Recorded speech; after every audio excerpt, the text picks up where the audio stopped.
మరికొందరు కూడా జనసేన అధ్యక్షుడు పవన్ కళ్యాణ్ సమక్షంలో పలువురు కీలక నేతలు సోమవారం జనసేన పార్టీలో చేరారు. కాకినాడ జిల్లా పిఠాపురం మండలం కుమారపురంలో ఈ చేరికలు జోడు చేసుకుని ఆనగడ్ నియోజకవర్గానికి తెలుగుదేశం పార్టీ నేత మాజీ ఉపసభాపతి మండల బుద్ధప్రసాద్, ఆయన అంచర్లు పాలకొండ నియోజకవర్గ Telugu Desam party in charge Nimmaka Jayakrishna, railway Koduru నికత్తులో ముక్కావారిపల్లి సర్పంచ్ అరవ శ్రీధర్ అంచర్లు జనసేనలో చేరారు. వీళ్ళందరికీ పవన్ కళ్యాణ్ కండువాలు గెప్పి ఆహ్వానించారు.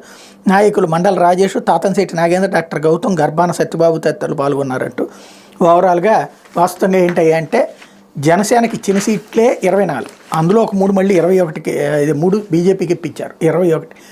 మళ్ళీ అందులో ఇప్పుడు భీమవరం ఆయన, ఇప్పుడు మండల బుద్ధప్రసాద్, నిమ్మక ఈ 3 తెలుగుదేశం వాళ్ళకి ఇచ్చేసినట్టే.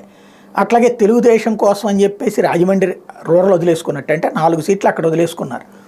ప్లస్ బయట నుంచి వచ్చినటువంటి వంశీకృష్ణ యాదవ్కి, కొనతాల రామకృష్ణకి 2 సీట్లు, టోటల్గా 21లో 5 అట్లా పోయినాయి. ఎంపీ సీటు ఇది ఇద్దరు కూడా బయట నుంచి, అంటే పవన్ ఆయన ఉదయ్ ఇంతకుముందు వేరే పార్టీ కాదు కాబట్టి మన పార్టీకి అనుకోవచ్చు 50-50 అక్కడ. ఇంకొక ఆయనకి బాలశౌరి బయట నుంచి వచ్చినటువంటి ఆయన. ఇప్పుడు ఓవరాల్గా పార్టీ నమ్ముకున్న వాళ్ళకేంటి ప్రయోజనం అంటే ఏం తెలియదు. కాకపోతే ఎవడైనా ఎదుటి పార్టీ మీద విరక్తితో ఆ పార్టీ నుంచి మన పార్టీకి వస్తారు.